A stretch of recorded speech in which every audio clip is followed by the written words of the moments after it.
Docks Marine opens 7 days a week from 8 to 5. Sales, rental, service, all in one place. It's at Docks Marine, 5803 Eichard Ridge Road. Good evening and welcome. This is the WHKY News for Friday, October 11th. I'm Ralph Mangum.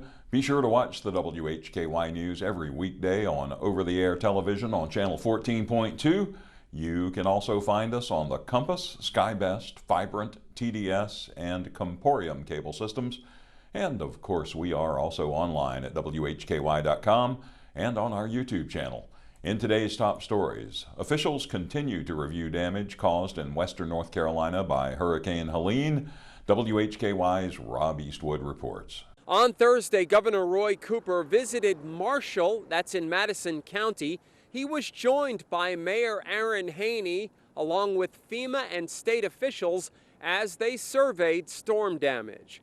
Following the visit, the governor joined EPA Administrator Michael Regan to assess water infrastructure damage and discuss federal support to rebuild water systems in western North Carolina. The governor traveled to Haywood and Buncombe counties with Regan. He visited an EPA mobile command center that provides a space for first responders and scientists to direct field activities, a mobile drinking water lab that is designed to help local and state governments lift boil water advisories, and the North Fork Water Treatment Plant to review operations in the wake of the storm.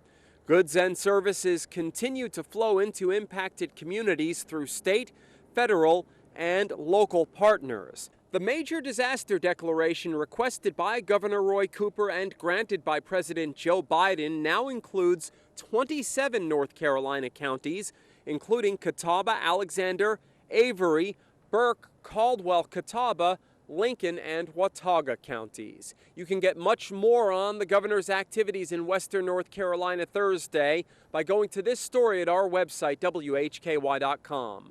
Reporting for WHKY News, I'm Rob Eastwood. Thank you, Rob. Caldwell County residents were able to begin filing for FEMA assistance today. A disaster resource center was scheduled to open at the Health and Human Services building, and FEMA representatives will visit the hardest hit areas to help residents file for assistance. The Disaster Resource Center was expected to hold a soft opening today at 1 p.m. The center is on the third floor of the Health and Human Resources building, 2345 Morganton Boulevard in Lenoir. The Disaster Resource Center will help residents apply for individual assistance and small business loans. The center will be open 7 days a week from 8 a.m. until 7 p.m. Those applying for FEMA assistance need to provide an address with a zip code, the condition of their damaged home, insurance information if available, a social security number, a phone number, and an address to receive mail or an email address. A picture ID is not required to apply for FEMA assistance. Disaster survivor assistant teams wear FEMA attire and have federal photo identification badges. The teams will go door to door in impacted neighborhoods to help residents apply, check the status of an application, identify potential needs, and make connections with organizations that can provide resources. Disaster survivor assistance crews never ask for or accept money. To apply for assistance online, visit disasterassistance.gov, call 800-621-3362, or download the FEMA app. Testing kits for wells are available at the Caldwell County Health Department. That's at 2345 Morganton Boulevard in Lenoir. Testing fees have been waived. For more information, visit www.caldwellcountync.org/494/Helene. Hickory City Council will meet at 6 p.m. on October 15th in the Julian G. Whitener Municipal Building. That's at 76 North Center Street in Hickory. The board will hear a presentation on Dyslexia Awareness Month. 2 individuals will speak regarding their concerns with the Hickory Public Housing Authority. The consent agenda includes the board's consideration of the voluntary, non-contiguous annexation of nearly 30 acres of property located at the intersection of Sandy Ford Road and Robinson Road. Also on the agenda is the approval of a community appearance grant for non-residential property owned by Scott Corby. That's at 123 13th Street Southwest. In addition, the board will consider a request from the Hickory Police Department for the acceptance of a bulletproof vest grant to receive up to 50% reimbursement for each vest purchased. A public hearing will be held for the consideration of the voluntary contiguous annexation of just over 151 acres at 432 Catawba Valley Boulevard Southeast, 2115 3rd Street Place Southeast, and 5 adjoining parcels. The property is owned by Blueberry Farm Hickory. A link to the complete agenda is posted at WHKY.com. The Catawba County Board of Education will hold a special called meeting at 5:30 p.m. on Monday, October 14th in Conference Room A at the Catawba County Schools Center for Administrative Services. That's at 2285 North Anderson Avenue in Newton. The board will meet in closed session. In accordance with North Carolina state law, the board may meet in closed session to protect confidential student information and to consult with the board attorney while preserving attorney-client privilege. For more information, contact the Catawba County Board of Education's attorney, Crystal Davis, at crystal_davis@catawbaschools.net.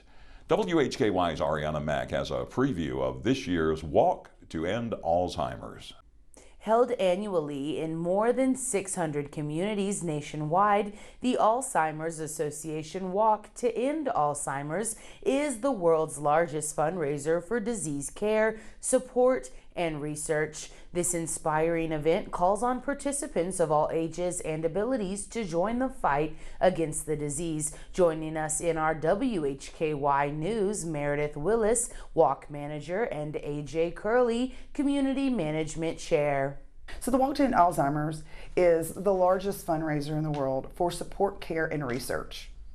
We work together fundraising to help support all those who are living with Alzheimer's or dementia, and come together as a community that day to raise funds, and so that we know that we're all united in this fight against Alzheimer's together. And the event is held at LP Frans Stadium. So those funds that are raised go for support, care, and research. We have our own researchers, we have our own advocates, and we are there fighting every day for a cure for this disease. This walk has been held at LP Frans Stadium for years. They've been a great collaborator with us and allowed us to be able to put on a fantastic event. Last year we had over 550 people from the community there to support this cause.